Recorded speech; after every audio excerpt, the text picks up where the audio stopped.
Hey y'all, I have an extra episode for y'all this week, and this is from our sister podcast, Cryptid Queens. And I call them our sister podcast because they also cover every country in the world, but they do cryptids and spooky stories. I mean, come on, like what is there not to like about that? And they also happen to cover New Zealand, which is the country we're covering right now. So I'm excited for y'all to listen. I hope y'all enjoy. Cryptid Queens. Welcome to this episode of Cryptid Queens. Welcome. We're so thrilled to have you with us. And for those of you who might not know us, we are a bi-monthly-ish podcast that talks all about urban legends, folklore, cryptids, and more from all around the world. And each episode we pick a different location and focus on the spooky, could-be-true stories from that place. The big if true stories. The big if trues. Yeah, that's basically what we focus on. And my name's Alyx. And I'm Katelyn. And we're going to talk about New Zealand today. Yeah, I love New Zealand so much. Yeah, I've always been very interested in the culture, and obviously because Lord of the Rings was filmed there. I visited when I was like 12. What? It was so cool. So, first things first, do you have any book of the time? Ugh, do I have a book of the time for you? What is it? It's called Season of the Witch: How the Occult Saved Rock and Roll. Fuck yeah. And it's by Peter Bebergal. He's a fantastic writer. And the book is exactly how it sounds. It's a nonfiction. He basically just goes into the beginning of rock and roll and how that kind of descended from African and Delta blues roots, and how it went into, you know, Pink Floyd, Led Zeppelin, King Crimson, all of those big bands that we think of when we think of like rock and roll. And the mythology and the folklore and the occultism behind all of those bands and what drove those bands through influence as well as, you know, some might say actual practice. So very cool. Yeah, it is pretty much everything that I love all in one. Sounds like it. Yeah. So that's the book I'm reading. I'm gonna have to check that one out. Very intrigued. You would absolutely love it. I guess my book of the time right now is A Court of Thorn and Roses. I've of course. Fallen down the rabbit hole. The Akultar. And I found that Spotify has a free acted out version. So it's like different people playing the different characters' voices, and it's really good. So I've been listening to that audiobook because I have become an audiobook girly as of late. I understand, because you can, you know, do other things while reading a book. It's great. And not a lot of people have time to just sit down and read a book for hours. Yeah, but I have time to listen to something on my headphones while I walk the dog and then do laundry and then do dishes and then make food for my husband whose foot is broken and can't do anything on his own. And then, Okay, should we get into some New Zealand background? Yes, absolutely. Okay. New Zealand, also known as Aotearoa, is an island nation situated in the southwestern Pacific Ocean. It consists of two main islands, the North Island, Te Ika-a-Maui, and the South Island, Te Waipo'unamu, along with over 700 smaller islands. Positioned east of Australia across the Tasman Sea and south of New Caledonia, Fiji, and Tonga, New Zealand boasts a unique topography shaped by tectonic uplift and volcanic activity, characterized by sharp mountain peaks such as the Southern Alps. Human settlement in New Zealand dates back to Polynesian arrivals between 1280 and 1350, leading to the development of the Maori culture. European exploration began with Abel Tasman in 1642, followed by colonization after the signing of the Treaty of Waitangi in 1840, which led to conflicts over land and sovereignty with Maori tribes. Despite these conflicts, European settlers arrived in increasing numbers in the 19th centuries, accompanied by missionaries who introduced Christianity and transformed Maori agriculture and warfare. New Zealand gained self-governing status in 1852 and became a dominion within the British Empire in 1907. It achieved full statutory independence in 1947 while retaining the British monarch as head of state. Economic and social changes in the 1980s shifted New Zealand from a protectionist to a liberalized free trade economy, establishing it as a developed country with a high standard of living and very strong human rights record. The culture of New Zealand is influenced by both Maori and European traditions, with the recent immigration adding to its diversity. English, Maori, and New Zealand Sign Language are the official languages, and the country operates under a parliamentary system of government. Renowned for its stunning natural landscapes, New Zealand's diverse geography and unique flora and fauna, including iconic species like the kiwi bird, attract tourists from around the world. Geographic isolation for over 80 million years has shaped New Zealand's unique biodiversity, influencing the evolution of its species. Approximately 82% of indigenous vascular plants are endemic. That means that they only exist there. Historically, forests covered about 80% of the land, dominated by birds like the kiwi and the kakapo. However, deforestation, primarily for farming, reduced forests to cover only 23% of the country, and that led to the extinction of a lot of species, including the moa, which we'll talk about during my story, and the Haast's eagle. New Zealand has more indigenous fauna as well that includes reptiles like tuatara, skinks, and geckos, along with special frogs, spiders, and insects like the weta and snails. The population of New Zealand reflects a diverse ethnic makeup with significant shifts in demographics over time due to immigration. Early Maori adapted Polynesian culture, while British and Irish immigrants, along with other European influences, shaped New Zealand's cultural landscape. Traditional rural life fostered resilience and humility, contributed to a national identity that's characterized by humility, egalitarianism, and discouraging boastfulness. One source of national pride is the fact that The Lord of the Rings was filmed in New Zealand, and the Hobbiton movie set located near Matamara can still be visited today. Also, the band and TV sensation Flight of the Conchords is from New Zealand as well. And finally, sports, particularly rugby, plays a central role in New Zealand culture, with Maori participation reflecting cultural fusion through the performance of the haka before each match. It's so cool. Have you seen that? And when I got to go to New Zealand when I was little, I got to see one in person, and that's so sick. Nobody was dry-eyed. It's just a really moving thing to witness and to experience. Ugh, I love that so much. And then finally, cuisine in New Zealand blends Maori, European, Polynesian, and Asian influences with distinctive dishes like hanji and their national dessert, pavlova. And they like to showcase local ingredients and traditions. Thank you, Katelyn. Thank you for listening. Yes, I guess I'll just go straight into it. Yeah? Wham, bam, alakazam. Today, I am focusing on witchcraft in New Zealand, and specifically the 3 witches of Auckland Domain. Ooh, okay. Let's go. According to paganfederation.org, Wicca is one of the most influential traditions of modern paganism.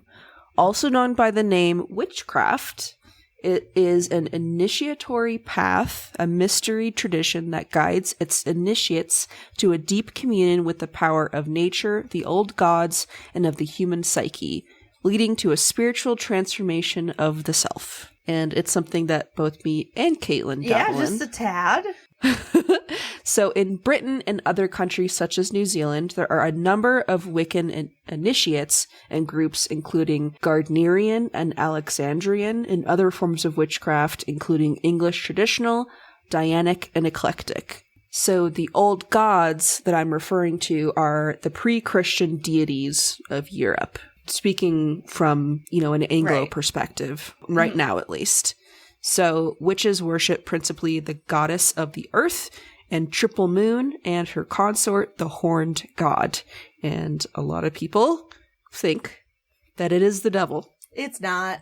It's not. Devil worship is its own thing. Yes, and there's a difference between Satanists and devil worshippers, and I've said this multiple times on this podcast. All gods and goddesses, including those of other faiths, are honored as different aspects of the one divine power. The word makutu in the Maori language of New Zealand means witchcraft. Also means sorcery, to bewitch, and also a spell of incantation. It may also be described as a belief in malignant occult powers possessed by certain people.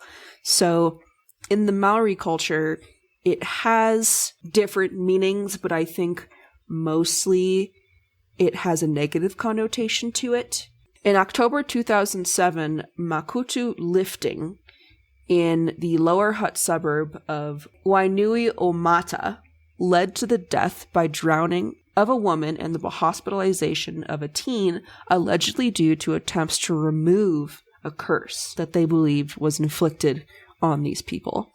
Like most traditional and ancient beliefs, there are still people out there that know this to be very, very real. I'm sure something like I just mentioned above doesn't happen often, but it points out, that extremes do still exist. So besides the indigenous connotation with witchcraft, it's almost obvious that the Wicca New Zealand knows of today comes from the British territory. So this is a really interesting little segment of witchcraft history that I knew nothing about. It started with the Witchcraft Act of 1735. So this is after the witch trials. Wow. So it stated that penalties for the practice of witchcraft as traditionally constituted, which by that time was considered by many influential figures to be an impossible crime, were replaced by penalties for the pretense of witchcraft. So basically meaning that if you pretend to be a witch, you'll be penalized for it. And at this point in history, witchcraft was seen as something that didn't exist. You were known as a swindler or a con artist if you were doing such things.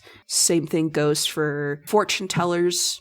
Yeah. Stuff like that. It's a crazy contrast to how witches were seen beforehand, i.e. very real. So a person who claimed to have the power to call up spirits or foretell the future or cast spells or discover the whereabouts of stolen goods was to be punished as a vagrant and a con artist, subject to fines and imprisonment. Wow. Yeah, and this is in between the witch trials and I would say the revisitation of the occult with seances in the 1800s. What's interesting is that this happened in 1735, and James Cook wouldn't be establishing New Zealand as a territory until 1769. So once these same laws were enacted in the mid-1800s, the same Witchcraft Act was applied to the traditional Maori version of Wicca, or Makatu, which I mentioned earlier. And the Tahungu Suppression Act in 1907 reinforced this belief. So similar to what we did and what Canada did, they also tried to basically suppress the culture of the Maori people. That's fucked up. Yeah, I mean, it ran with the view that such powers were straight out lies. It didn't exist. Thankfully, there have been efforts to preserve these parts of Maori culture since colonizers are going to colonize, basically. Despite the idea of witches not existing in England, which was later adapted by the settlers in New Zealand, witches and witchcraft lore still persisted. In one city in particular, there's a story that is still talked about to this day a lot. So, I've been there. Auckland, New Zealand. It's a large metropolitan city. It has an urban population of about 1.5 million. So, with its large population of Pacifica New Zealanders, the city is also home to the biggest ethnic Polynesian population in the world. The Maori language name for Auckland is Tamaki Makara, meaning desired by many. It's pretty cool. So it's actually in reference to the desirability of its natural resources and geography. It is a gold mine for all resources. The Auckland area was settled by Maori around 1350 and was valued for its rich and fertile land. This is because it's on a bunch of volcanic peaks, and the volcanic ash creates really fertile soil, very similar to Awakigahara in Japan. That's why that forest is so dense. So the Maori population in the area is estimated to have been about 20,000 people before the arrival of Europeans. So even back then, it was a pretty big settlement. Back to the modern day, there is this massive park in the middle of the city called Auckland Domain. It's about 184 acres and features museums, walking paths, sculptures, and gardens.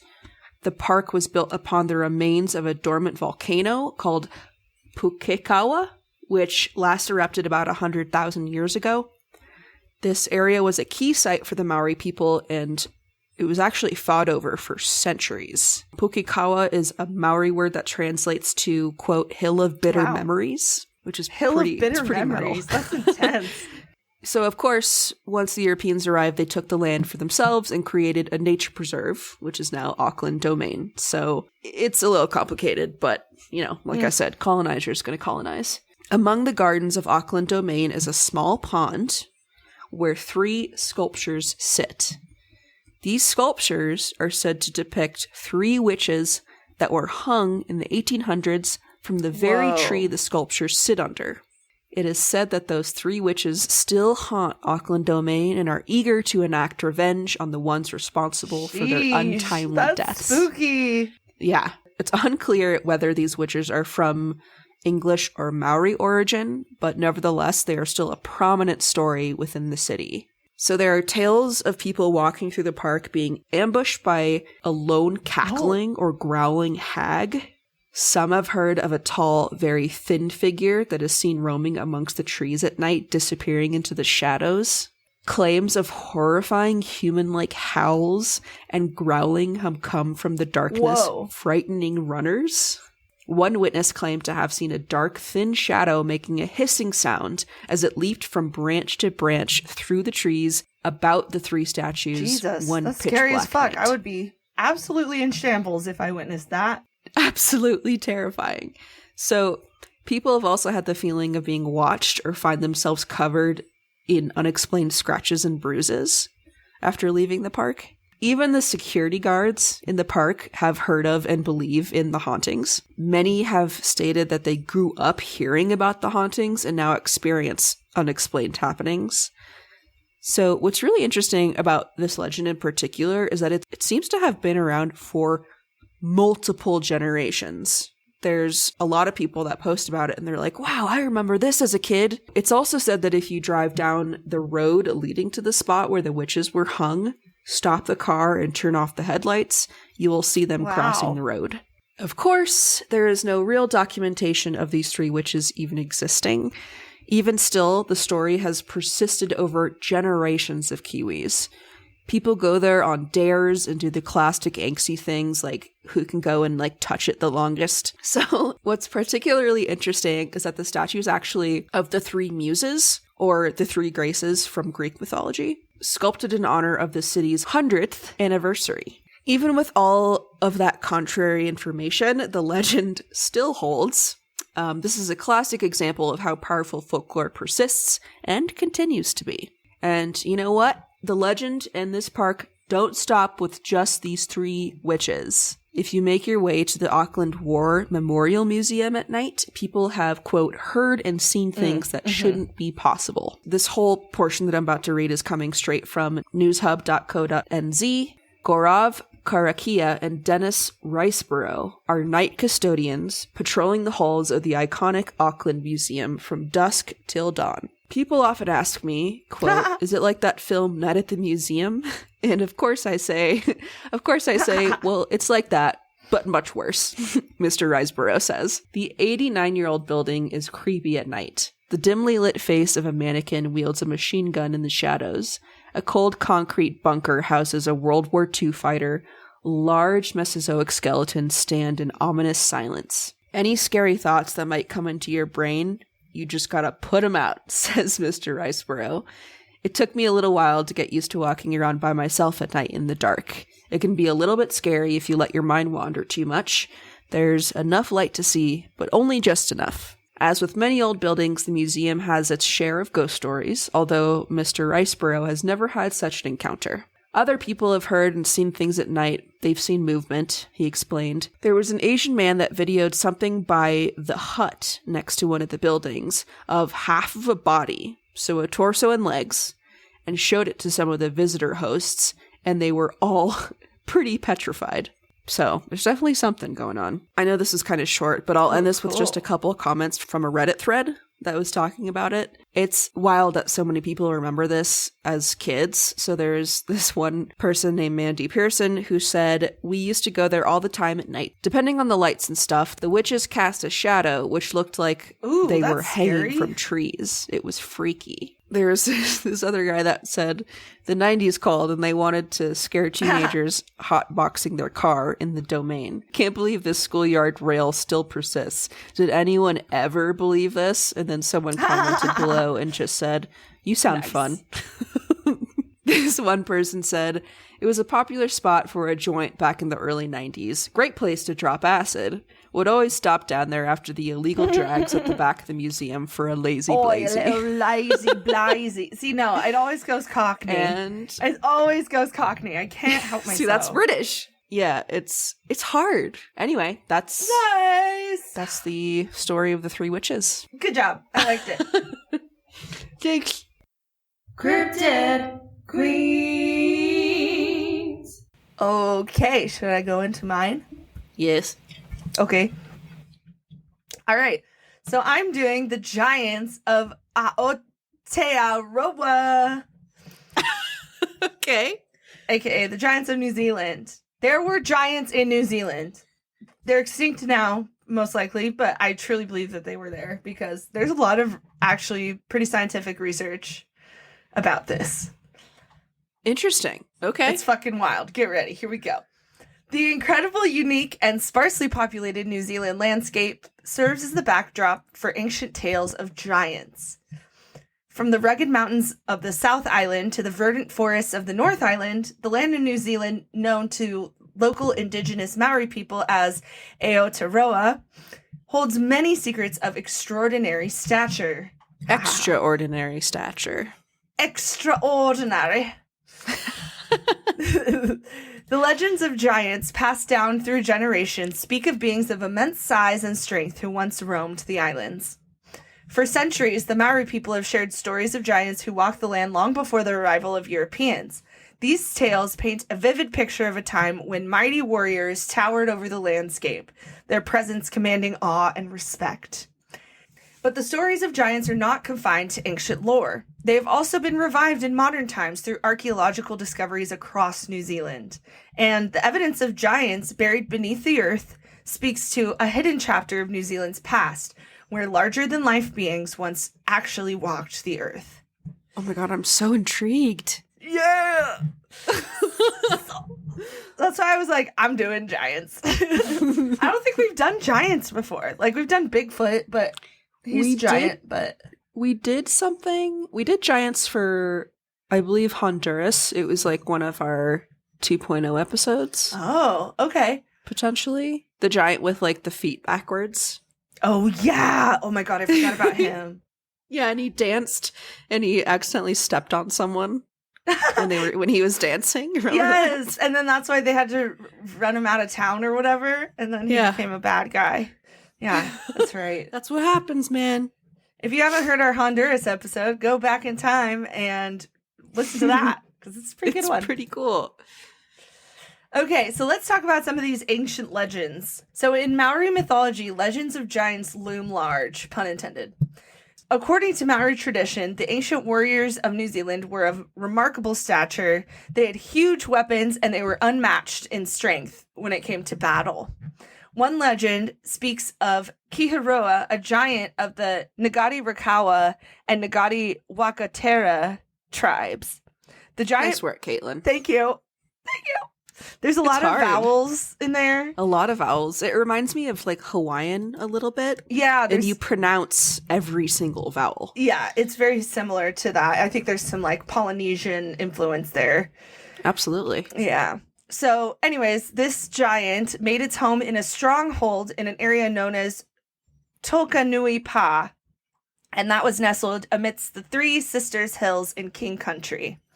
The story has it that he was twice the height of an ordinary man, and he wielded a hardwood taiaha of unusual length and weight.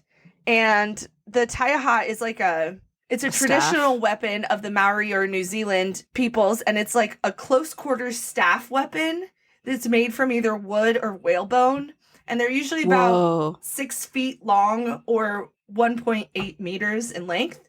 And it's usually used for short, sharp strikes or stabbing thrusts. Short, sharp strikes or stabbing thrusts. that require say like that 3 times fast. I know, seriously, that's a real tongue twister. And you have to have like really good footwork to be good at this type of fighting. So it's like a staff that has like a spear point kind of thing on the end. Sick. Yeah. He was killed at last when he slipped on some karaka leaves as he fought a battle just outside his home. His enormous... I know, poor guy. But it's like, you couldn't kill him any other way. So like he had to slip for his head to crack on the fucking rocks behind him. It's funny because it's basically like his own height and weight that killed him. Right. Because he was falling so far. That's a really good point. So yeah. So, I'm not fat shaming or anything. I'm just saying he was a tall fucker and it took a long time for him to hit the ground. Boom. Yeah. I mean, that's like a tree. Exactly. Like when a toddler falls over, it's not that far to fall. But when a giant falls over, that's a long ways to go. He's fallen for a while. He was falling for a minute there. He probably could think like 3 coherent thoughts before he hit that ground. So his enormous head was taken as a trophy, and it decorated the palace of Totorewa, which was like the ancient tribal king of that area. Yeah.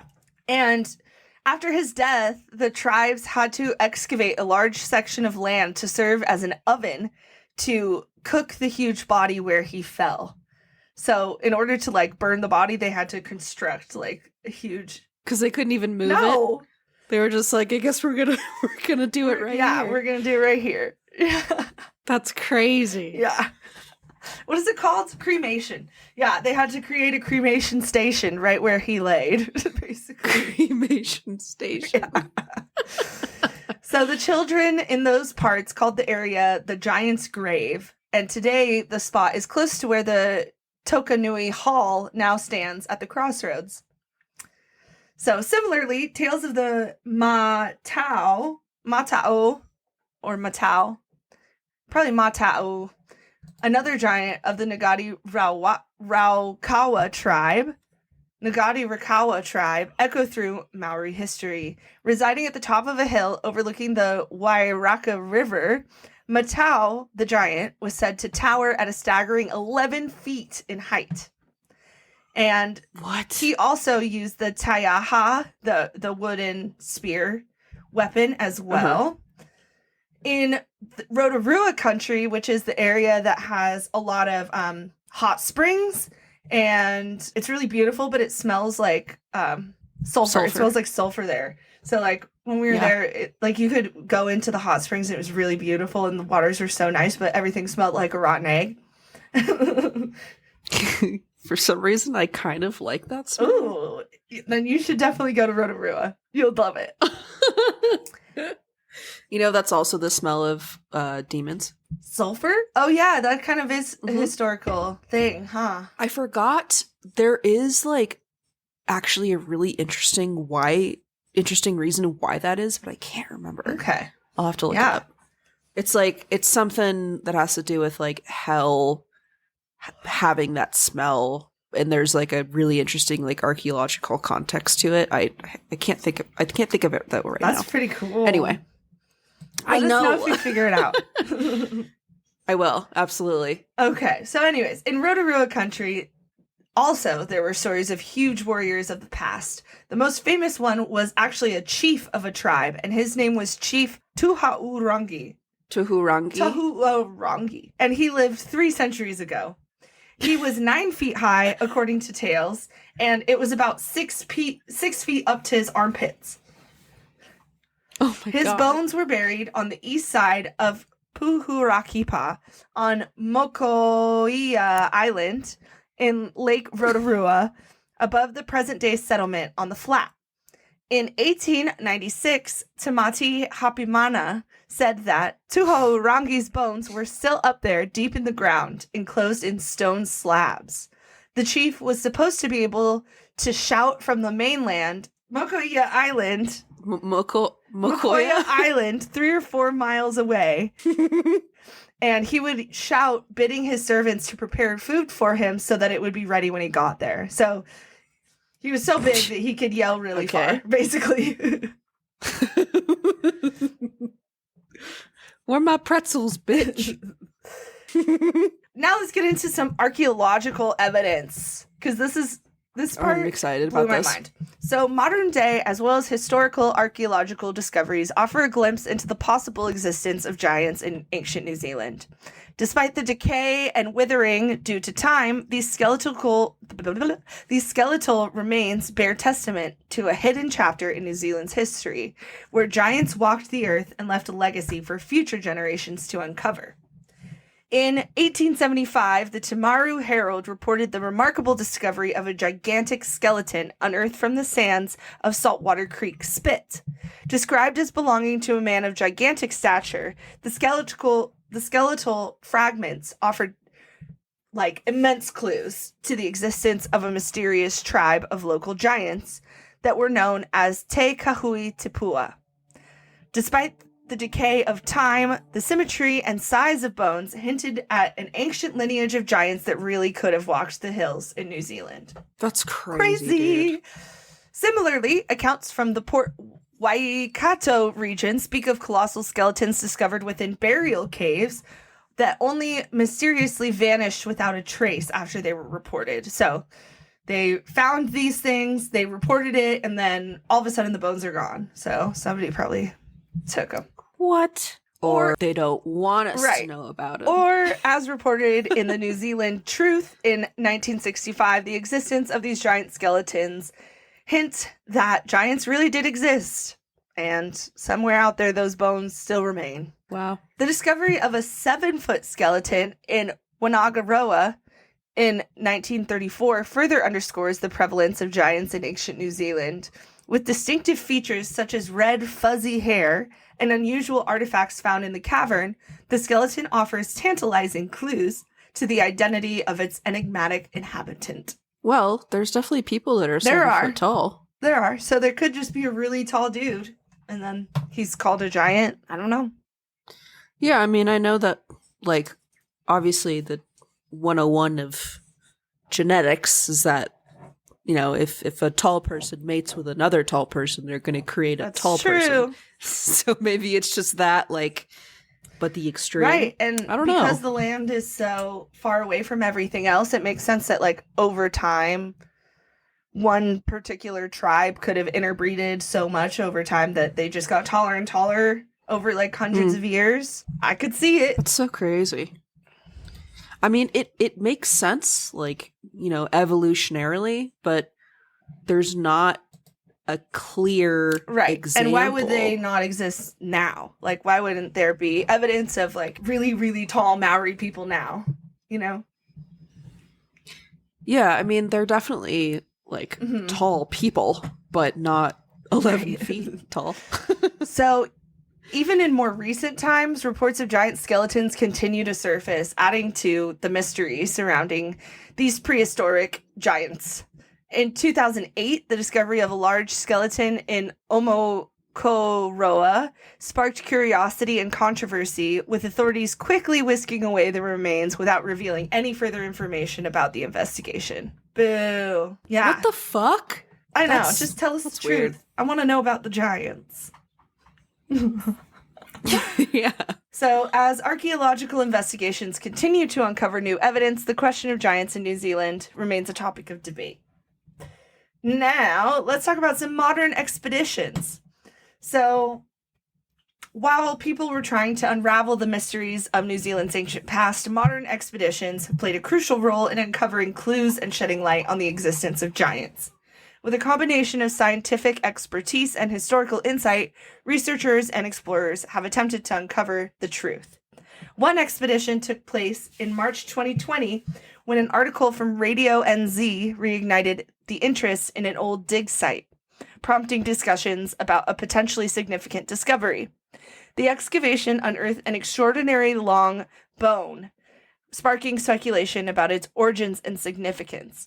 As detailed in the blog post from Tangata Whenua, experts were consulted to verify the bone's species, which led to intriguing conclusions about its possible human origin. The Tangata Whenua blog post delves into the meticulous process of examining the bone and consulting with orthopedic experts and forensic scientists to determine its origin. Despite the very cautious language used by some of the experts involved in the classification of the discovery, the consensus points toward the bone being human, with one forensic scientist expressing certainty about the fact that it's a human femur. That must have been So such big, a big dude. There's bone. pictures of it online. And this is from 2020, so like very recent. So we have all the modern science, available to test it and stuff. Well, what's interesting to me is that New Zealand doesn't have any like big predators. Not does it? anymore. 'Cause it's an So it island? used to have huge eagles. Not anymore. That have since been killed and have died out. But no like There's not like bears and bipedal stuff. I guess they have like bison, right. but that isn't really a predator. So they have like Right, nothing that would have a bone like that. I see what you're saying. Yeah, there's not giant chimps or anything. That's It is so weird. But it seems like giant humanoids aren't the only giants that make their homes in the lands of New Zealand. The phenomenon of island gigantism offers insight into the unique ecosystem. So modern expeditions have uncovered evidence of giant invertebrates that once inhabited the islands of New Zealand. From the giant land snails of the Poeliphanta genus to carnivorous giant snails that roam the forest floor, these creatures provide further insight into the phenomenon of island gigantism. As described in an article titled Land of Giants from stuff.co.nz, researchers claim that New Zealand's unique ecological conditions allowed these invertebrates to thrive and grow to enormous sizes. The discovery of the giant weta, a huge, nasty fucking insect, and if you are afraid of insects, do not look this up. It is disgusting. But it's one of the most famous examples of island gigantism. So large species can be up to 10 centimeters long or 4 inches, and that doesn't include its legs or antenna. And its body mass can be up to 35 grams or 1.2 ounces. It is so gross. I have such a terrible, creepy crawly phobia. I can't do spiders. I can't do anything with, legs that could possibly be on me. Yeah, and it makes me, nauseous to the point that, I will puke in my own mouth. Same here. Yeah, I that's so wild. I have the same phobia. My hand starts sweating. My heart starts to beat faster. It's like a real phobia that I have, which is so crazy because it's so involuntary. Exactly. It's so involuntary. So if you have that same phobia, then you'll definitely not love to know that one giant captive female giant weta reached a mass of about 70 grams, which is one of the heaviest insects in the world and heavier than a sparrow. Okay. That's so crazy.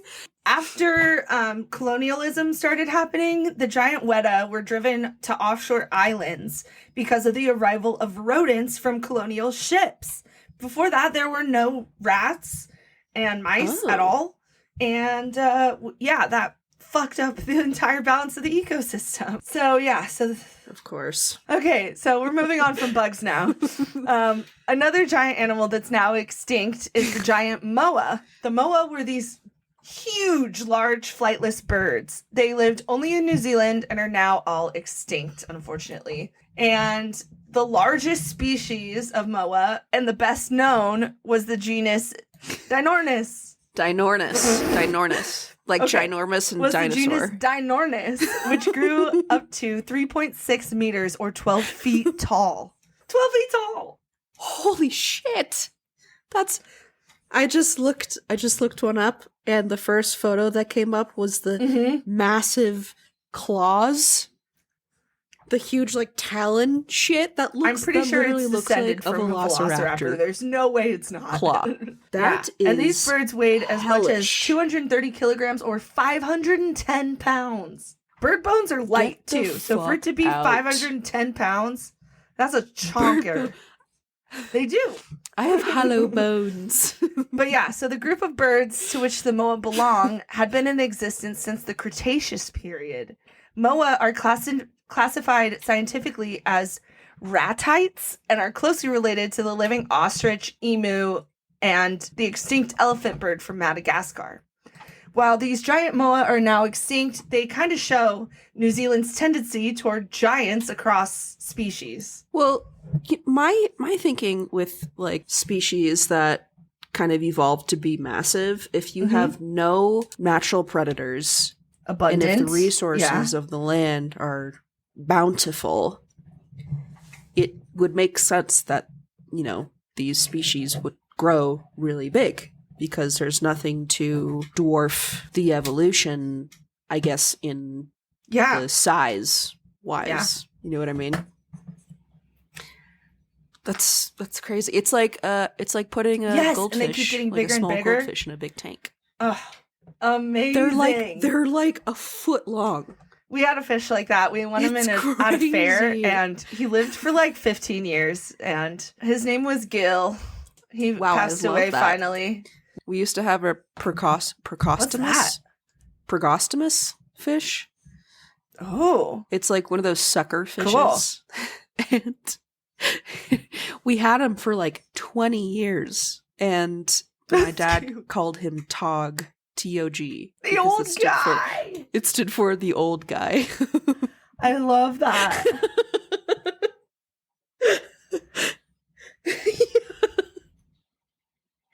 Oh, man. And then he died one day after like 20 fucking years. It was really wild. Yeah, Rip Tog and Rip Gil. Rip Tog.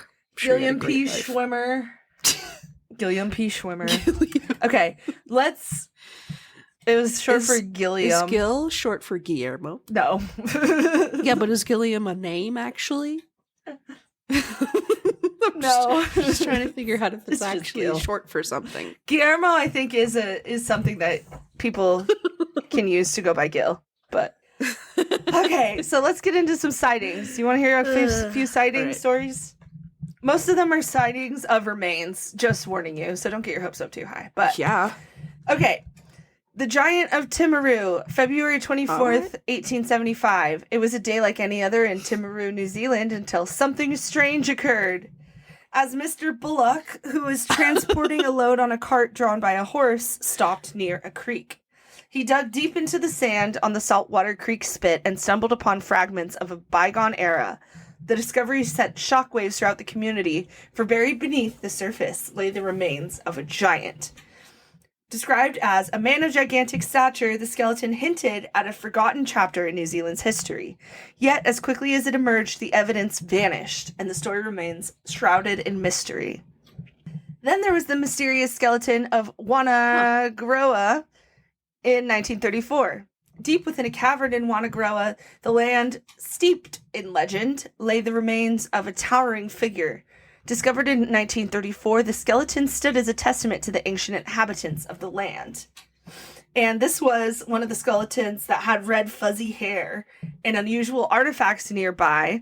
But like the shadows that danced across the cave walls, the truth remained elusive. Do any of these sightings or these archaeological finds, do they have any suggestion that it could be some type of Bigfoot? So yeah, that's an interesting point to bring up, because there are tales of big feet in New Zealand and Australia, and so I guess I could see how that could be evidence of a Bigfoot, right? So yeah, I'm not sure in Australia what exactly scientists are saying is the thing that makes them think human instead of new species that we don't know. Right.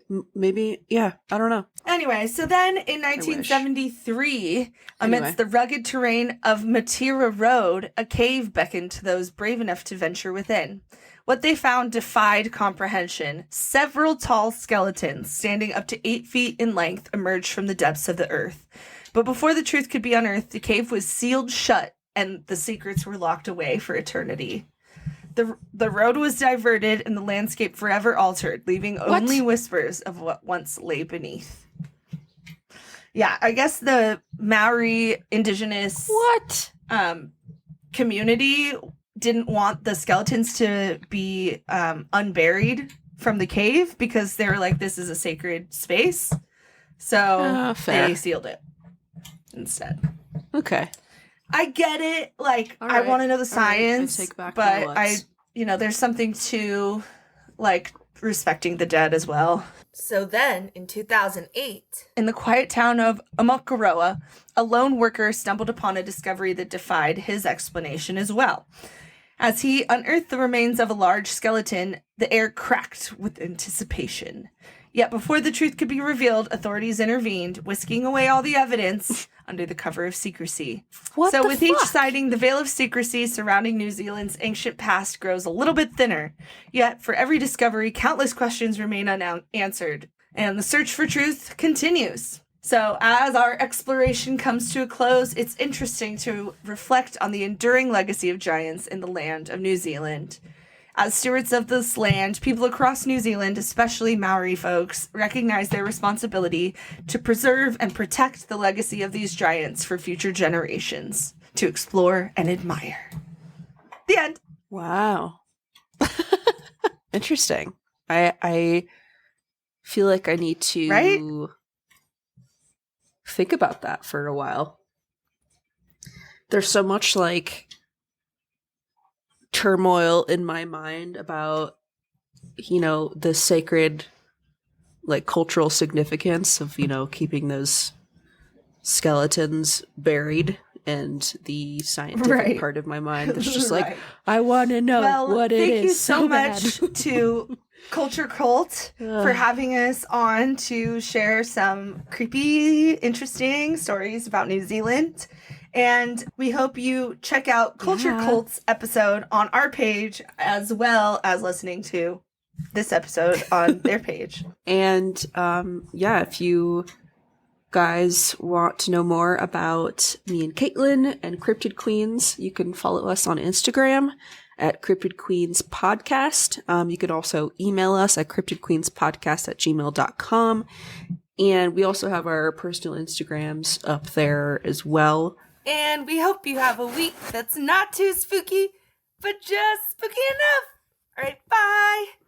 1, 2, All right, bye. 3.